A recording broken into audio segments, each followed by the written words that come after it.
मैं हूं फ़खर यूसुफ़ज़ई और आप देख रहे हैं डिबेट विद फ़खर। डिबेट में आज हम लोग बात करेंगे यूक्रेन के हवाले से तो बात होगी यकीनन। उसका असर क्या पड़ रहा है दुनिया के बाकी ममालिक, क्योंकि यूरोप उसके साथ जुड़ा हुआ है। और इसके अलावा जो है बाकी दुनिया के ममालिक, अगर हम पाकिस्तान की बात करते हैं तो प्राइसेस जो है पहले भी बढ़ रही थी, लेकिन जैसे ही अटैक हुआ उसके बाद ये एकदम से एक हाइक आया और 10 से 15 रुपए पेट्रोल, डीज़ल और बाकी खाने-पीने की चीज़ें, पहले भी बहुत ज़्यादा इन्फ्लेशन है, लेकिन उसका डायरेक्टली जो असर हमारे ऊपर पड़ा है, ऐसे पाकिस्तानी में बात कर रहा हूँ, तो वो बड़ा एक खतरनाक किस्म का है। दुनिया में क्या चीज़ चल रही है, क्या गेमें बन रही है, चाइना किधर खड़ा है, रशिया, यूएस, नाटो, यूएन या बाकी दुनिया के बड़े ममालिक क्या कर रहे हैं। इमरान खान साहब के दौरे के हवाले से भी कोशिश करेंगे कि डिस्कस करें कि ऐसे टाइम पे दौरा करना क्या मतलब अक्लमंदी है या इसको बेवकूफ़ी कहेंगे। इन सारी चीज़ों के ऊपर आज मुझे जॉइन कर रहे हैं senior analyst from Sweden, doctor Ishtiaq Ahmad साहब ने मुझे जॉइन किया। Thank you very much sir for joining the show. बड़ी मेहरबानी। आपके साथ जब भी बात की जाती है बहुत मज़ा आता है। I mean we have a good rapport. Thank you sir, thank you very much sir. बस आप जैसे जो है लोग हैं उनसे हम सीखते हैं, पढ़ते हैं, थोड़ा बहुत हमें मिलता है और आपसे सुनते हैं तो नई चीज़ें सुनने को मिलती है। सर आप क्योंकि खुद स्वीडन में हैं, स्वीडन को धमकी भी मिली। पहले तो आप ये बताएं कि यूक्रेन के ऊपर सर रशिया का हमला करना पूरी दुनिया तकरीबन कंडेम कर रही है और कह रही कि नहीं होना चाहिए था, लेकिन उन्होंने कर लिया। और जो व्लादिमीर पुतिन साहब हैं वो कह रहे हैं कि मैं अपने बात पे कायम हूं, मुझे कोई मतलब उस पर कोई रिग्रेट नहीं है। सर कैसा देखते हैं फिर स्वीडन को या किसी और को धमकी मिलना, क्या नजर आ रहा है आपको सर इन नियर फ्यूचर? देखें, चंद चीज़ें होती हैं जो साइकोलॉजिकल नेशनल साइकोलॉजी का एक हिस्सा बन जाती हैं। First world war, second world war, Napoleon का हमला, ये सारे जो हैं ये वेस्ट से रशिया की तरफ आए। और ख़ास तौर पे अगर हम सेकंड वर्ल्ड वॉर में देखें तो उस जंग के अंदर सारी दुनिया में जितनी भी वो हुई अपना death because of the war, सबसे ज्यादा सोवियत यूनियन को 27 मिलियन लोग उनके मारे गए थे।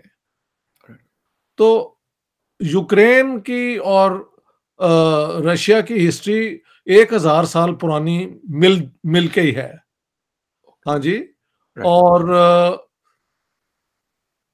जब ये कम्युनिस्ट मूवमेंट भी शुरू हुई तो यूक्रेनियन कम्युनिस्ट और रशियन कम्युनिस्ट जो है ये इन्होंने मिलके ये बोल्शेविक रेवोल्यूशन के बाद सोवियत यूनियन बनाया। तो रूस के अंदर यूक्रेन को ये मान लेना कि ये एक इंडिपेंडेंट नेशन है जो अपने फैसले कर सकती है, ये आसान नहीं था, लेकिन उन्होंने मान लिया। जिस बात पे झगड़ा था और जहां मैं समझता हूं कि we have to understand the Russian concerns, यहां पे मैंने हमले के बिल्कुल हक में नहीं हूं। किसी भी मुल्क पर हमला हो, जंग शुरू हो जाए, और देखें यूरोप की जंगों से दुनिया में बाकी बड़ी जंगें हुई हैं। बिल्कुल।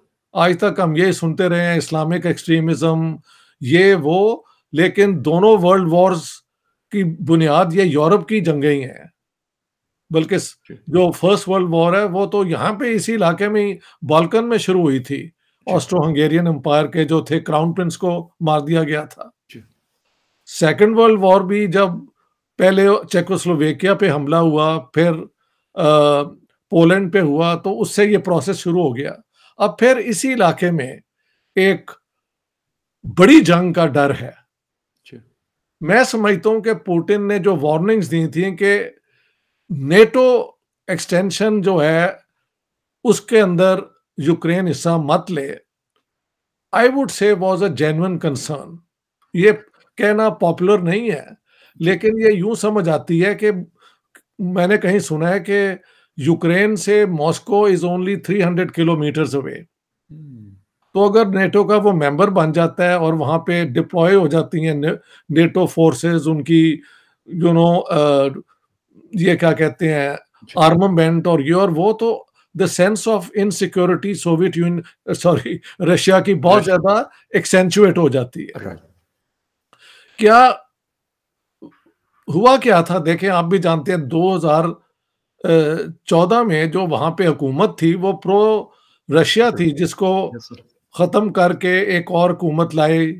उसके बाद this man came in who is now the head of the state of Ukraine. Zelensky साहब। जी, जी, इन्होंने बहुत ज्यादा जोर दिया कि we are going to be part of the west, the free west. All right, you can join the European Union. मसलन जी, Sweden is a member of the European Union, Finland is member of the European Union, but जी, they are not members of NATO. Okay, वो member of NATO, यानी ये दो मुख्तलिफ चीजें हैं। वो मिलिट्री अलायंस है जी। अमेरिका की लीडरशिप में, और ईयू जो है ये एक यूरोपियन फिनोमिनन है। तो इकोनॉमिक एक ब्लॉक है सर, कह एक कह सकते इकोनॉमिक हैं। ब्लॉक है, फ्री यस सर, मार्केट है, आना जाना एग्ज़ैक्टली। व्हाटएवर। तो आप इस पे रुक जाते। एक और बात है कि नेटो जी, बनाई गई थी कम्युनिज्म को रोकने के लिए। जब कम्युनिज्म खत्म हो गई तो उसकी एक्सटेंशन करने का, कुछ लोग तो कहते हैं कि नेटो की उसके बाद जरूरत नहीं थी, हुँ, लेकिन that's not for us to decide, ये तो यस सर, नेटो के मेंबर्स का फैसला है ना। राइट, लेकिन उसको एक्सपेंड करते करते इन्होंने कई जो फॉर्मर सोवियत रिपब्लिक्स थी उनको मेंबर भी बना लिया। जी, लेकिन वो दूर हैं रशियन मेन, ये मॉस्को और इससे। Right, Ukraine is too close for comfort जिसे कहते हैं। बिल्कुल, बिल्कुल। तो इन हालात में ये हमला हुआ है। हमला करना जो है वहां पे जानी नुकसान। अब देखें, अगर वहां पे रेजिस्टेंस भी होती है तो मैस डिस्ट्रक्शन हो सकती है। बिल्कुल, यही जंग जो है ये कॉन्फ्लेग्रेट करके यस सर। अब फैल भी सकती है। सर इसके अच्छा, अंदर एक बात, जी, जी, प्लीज़, प्लीज़। यानी स्वीडन के अंदर भी बहुत शोर कि नहीं वो एक आजाद मुल्क है, अपने डिसीजंस ले सकते हैं। यार हुँ, अगर ये बात दुरुस्त है तो जब ये हुँ, कोल्ड वॉर चल रही थी लैटिन अमेरिका के अंदर, जहां पे भी जरा कोई लेफ्टिस्ट फोर्सेस आगे आई जी, तो अमेरिका ने इंटरवीन करके सत्यानाश कर दिया। क्यूबा बिल्कुल, का क्राइसिस आप जानते हैं, यस सर, 1962 का। उसके उससे 61 62 जो भी है। जी, और चिली के अंदर इलेक्ट होके एक मार्क्सिस्ट हुकूमत आई थी एलांदे की। जी, वो ये सीआईए ने उसको टॉपल करवा दिया। हटा दें। मिडल ईस्ट में इन्हें पसंद नहीं थे सदाम हुसैन। लीबिया 2003 में 2003 का हमला यस। करके उसको डिस्ट्रॉय कर दिया, लिबिया को डिस्ट्रॉय कर दिया, सारे मिडल ईस्ट को डिस्टेबलाइज कर दिया। तो ये क्या है? दिस सर इज, इजिप्ट के अंदर हुआ जब जनरल सीसी को लेके आ गए, और सीरिया के अंदर अभी रीसेंट पास्ट में ये सारा कुछ हुआ है। ये सारा कुछ हुआ है। जब ये यस। सारा वहां कर सकते हैं तो why could the West not understand hmm, the Russian concerns? कि ठीक है, आप यूरोपियन यूनियन ज्वाइन कर लें बट नॉट जी, NATO. Why join okay, NATO?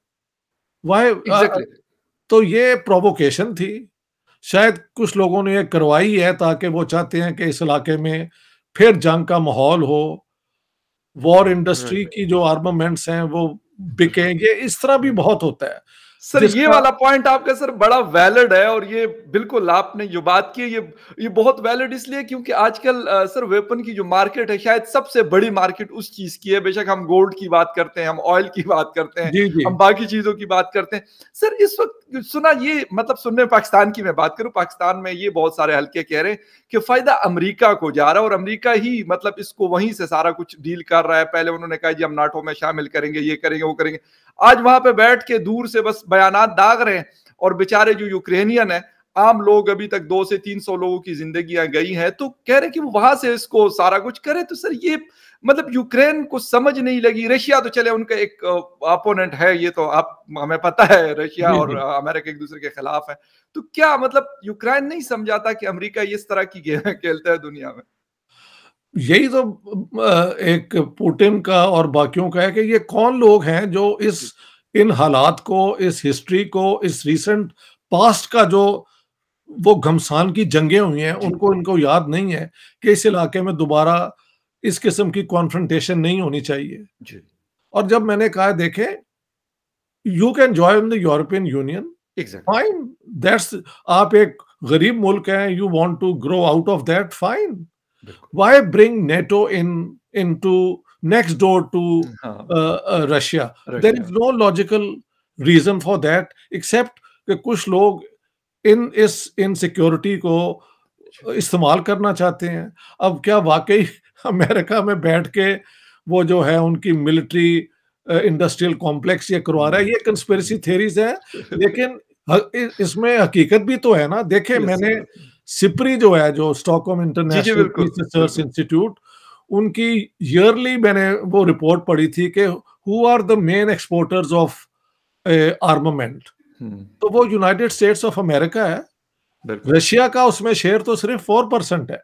Hmm, about I think 70% जो है वो ये अमेरिकन ही करते हैं। तो राइट। अब अगर आर्म्स बिकेंगी, दुनिया के अंदर इनसिक्योरिटी पैदा होगी, तो किनके किनके प्रोडक्ट बिक रहे हैं, एग्ज़ैक्टली, ये आप बिल्कुल। खुद अंदाजा लगाएं। सर, डॉलर किसके जेब में जा रही है, बिल्कुल ये पाकिस्तान में हमें भी नज़र आ रहा है और यकीनन आपको बिल्कुल स्वीडन में ज़्यादा करीब से नज़र आ रहा होगा कि किनके जेब। सर, एक चीज़ इस वक़्त, क्योंकि अभी तकरीबन 2 दिन पहले इमरान खान साहब ने मॉस्को का दौरा किया और उसी दिन हमला कर लिया यूक्रेन के ऊपर रशिया ने। सर, उनके दौरे को आप किस नज़र से देखते हैं? मतलब करना चाहिए था, नहीं ठीक है जी, अमेरिका को उन्होंने कोई वो करना था कि भई हम आपसे अलग होके रशिया के ब्लॉक में भी जा सकते हैं, या क्या मैसेज देना चाहते थे इमरान खान साहब सर? देखें जी, ये कुछ लोगों की आर्गुमेंट पाकिस्तान की तरफ से मैंने सुनी है जी। कि जी 1949 में या कुछ रूस ने इनवाइट किया था, तो Liaquat Ali Khan didn't go there, yes, तो रूस पाकिस्तान के खिलाफ हो गया, इसलिए ये दोबारा हमने रिपीट नहीं किया। अच्छा है खान साहब वहां चले गए। जी। I think this is a fallacious argument, flawed argument. उसकी वजह यह है कि वो तो एक इनविटेशन थी ना, नया मुल्क बना था, तो एग्ज़ैक्टली। सोवियत यूनियन ने भी इनवाइट किया था, ये चाहते थे अमेरिका जाना, ये फर्क था। ठीक है। राइट। इन हालात में जब सबको नजर आ रहा था कि यहाँ पे बहुत बड़ा कॉन्फ्लिक्ट हो सकता है और इस कॉन्फ्लिक्ट का पाकिस्तान को नुकसान भी हो सकता है, जी, तो वहां पे जाने की तो बिल्कुल कोई, मैं समझता हूँ, from a foreign policy Pakistan security, जी। पाकिस्तान नेशनल इंटरेस्ट के हक में नहीं है। ये खान साहब की एक डेस्परेट बिड है किसी तरीके से कि वो माने जाएं कि वो दुनिया बिल्कुल। के ये इंटरनेशनल पॉलिटिक्स के कोई बहुत बड़े प्लेयर हैं। एक और बात, जी सर। रूसियों ने इनको कोई रिस्पेक्ट नहीं दी, क्योंकि सर, ये बिल्कुल एग्ज़ैक्टली ये वाला पॉइंट आपका बड़ा इम्पोर्टेंट होगा, इस पे जब मैं ये आपका वहां टेक चाहूँगा। पहुंचे हैं तो उसी दिन उन्होंने हमला कर दिया है। ये कोई बात है? जी, आप इमरान खान को वापस आने दें, ताकि ये जो respect for a foreign visiting head of government है, वो भी जी, उन्होंने बिल्कुल वो नहीं किया। कहते हैं जी कि अब अच्छा, एक और भी बात है जी। कि एक जॉइंट स्टेटमेंट होती है जब two heads of yes the sir, government, वो यस भी सर। इशू नहीं हुआ। ये इट्स वेरी इंपॉर्टेंट। और no memorandum of understanding was issued. जी, ये कहते हैं जी हमने वो पाइपलाइन के लिए करना है। मैं यूं आर्ग्यू करता हूं पाकिस्तानियों से, सर। देखो, इंडिया और रशिया के बहुत पुराने रिलेशनशिप हैं बिल्कुल। और वो कंफर्टेबल रिलेशनशिप है। अब जो जी, वोटिंग भी हुई है यूएन के अंदर, तो एक तरीके से वोट एब्सटेन करना मतलब ये यस है सर। कि you are not against what the जी, रशियन बिल्कुल। एक्शन, यू आर सेइंग कि ये जंग बुरी है, अमन होना चाहिए, और ये, but you have not voted against them. ठीक है। बिल्कुल, बिल्कुल। तो अगर वो ये पाइपलाइन यहां लाएंगे, तो क्या पाकिस्तान में आके वो रोक देंगे? सबसे बड़ी मार्केट हुँ, तो उनकी इंडिया की होगी इस बेशक, गैस पाइपलाइन के अंदर, बिल्कुल, और बिल्कुल। पाकिस्तान तक ला के दे विल इंसिस्ट कि we will go on to India. Would Pakistan refuse that? हुँ, तो no, there will be no pipeline then. तो पाकिस्तान में ये गलतफहमी है कि अब रूस और इंडिया के रिलेशंस तो बुरे हो गए हैं, तो चाइना, पाकिस्तान और रशिया का कोई एक अलायंस बन रहा है। आई थिंक दिस इज जी, डिलूजनल। मुझे इसकी राइट, कोई बुनियाद नजर नहीं आती। रशिया के खिलाफ फ्रंट लाइन स्टेट बन के जो अफगान जिहाद करवाया, उन्हें जी, रशियंस को याद नहीं कि पाकिस्तान का कैरेक्टर बिल्कुल, क्या है। बिल्कुल। Pakistan changes sides. Once upon a time Pakistan was the closest US ally. अब हम बिल्कुल। कहते हैं कि चाइना के साथ हमारे रिलेशनशिप पहाड़ों से ऊंचे, समुद्रों से ज्यादा डीप। शहद से ज़्यादा मीठे। हाँ, और क्या do you think the Russians are stupid? I know, don't think so. No sir, no. They sir, need, होता क्या है कि sir. Putin needed somebody to visit at a time when he was launching a war. हुँ, उन्होंने पाकिस्तान को इस्तेमाल कर लिया, ये मैं कह सकता हूँ। ये पाकिस्तान बिल्कुल को कोई फायदा नहीं हुआ। एग्जैक्टली सर, क्योंकि अभी तक जो आप बात करें बिल्कुल ऐसे ही है। पाकिस्तान के मतलब लीडिंग न्यूज़पेपर जो इंग्लिश न्यूज़पेपर डॉन ने फ्रंट पे स्टोरी की थी विजिट के बाद, तो उन्होंने कहा था कि नो एमओयू, नो एग्रीमेंट, कुछ भी ऐसा नहीं हुआ। कुछ भी नहीं जो हुआ। लोग हमारे दोस्त कुछ गए हुए थे मीडिया की तरफ से, उनसे भी बात हुई तो उन्होंने कहा कुछ भी नहीं हुआ। मुलाकात हुई है व्लादिमीर पुतिन साहब के साथ, इसके अलावा कोई ऐसी चीज नहीं हुई जो आपको ऑन नजर आती। सर इवन पाइपलाइन की भी कोई ऐसी सच बात नहीं हुई कि मतलब जो नहीं हुई। पाइपलाइन है वो तो पता नहीं कब होगी, कैसे होगी। हिंदुस्तान क्योंकि सबसे बड़ा स्टेक होल्डर है, तो मेरे ख्याल हिंदुस्तान अगर चाहेगा और रशिया फिर चाहेगा तो फिर शायद पाकिस्तान को भी उससे थोड़ा बहुत फायदा हो जाएगा। सर बिल्कुल। ये वाली चीज जो हम ये पाकिस्तानी हमारे समझते हैं कि हिंदुस्तान के साथ उनके ताल्लुकात खराब हो गए। अभी दिसंबर में पुतिन ने एक रोजा दौरा किया था जब इस 400 हवाले किया गया था हिंदुस्तान के, तो बिल्कुल सही है। खराब तो नहीं हुए उन्होंने, तो बल्कि अमेरिका के साथ भी ताल्लुकात बेहतर कर लिए और रशिया के साथ उनके पहले थे। ये उनकी नॉन अलाइंड मूवमेंट एक जी कंसिस्टेंट पॉलिसी है जी कि हम इंडिया के बेस्ट इंटरेस्ट में एक्ट जी करेंगे। हमने बिल्कुल शुरू से ही अमेरिका के साथ और वेस्ट के साथ अपने आप को नत्थी कर लिया था, जी और हम कभी अपनी पाकिस्तान बेस्ट इंटरेस्ट को नहीं देखते, हम अपनी जो इस्टेब्लिशमेंट के बेस्ट इंटरेस्ट को देखते हैं। ये फर्क है। अब राइट। अब तो मुझे लगता है एस्टेब्लिशमेंट में भी क्रिटिसिज्म होगी खान साहब के, क्योंकि ये खान साहब went there for his own ego trip. मुझे तो ये यस ईगो ट्रिप लगती यस है। Yes yes. और सर एक मतलब उनके साथ एक शहबाज गिल साहब होते हैं, शायद आप जानते होंगे, अमेरिका से आए हुए हैं। वो अच्छा। यही बार बार ट्वीट करते थे कि जी उन्होंने फजर की नमाज पढ़ ली तो अभी यहाँ निकलेंगे, जोहर की पढ़ ली तो वहां निकलेंगे, असर की पढ़ के वहां। सर पूरा दिन ये उनके एडवाइजर सर उनके साथ गए हुए थे, ये उनके काम थे। एयरपोर्ट पे खड़ा है जी, रेड कारपेट सर लोगों को दिखा रहा है कि देखिए रेड कारपेट बिछाया गया।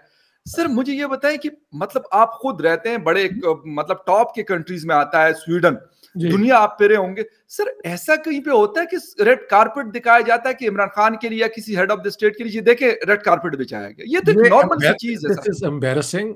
I think every visiting head of government, head of state को प्रोटोकॉल के मुताबिक दिया जाता है। जी उन्होंने कोई इनके लिए ज्यादा खेचल नहीं की। बिल्कुल। अगर वो ना करते तो फिर बदतमीजी हो जाती, लेकिन आफ्टर ऑल गेस्ट तो है ना।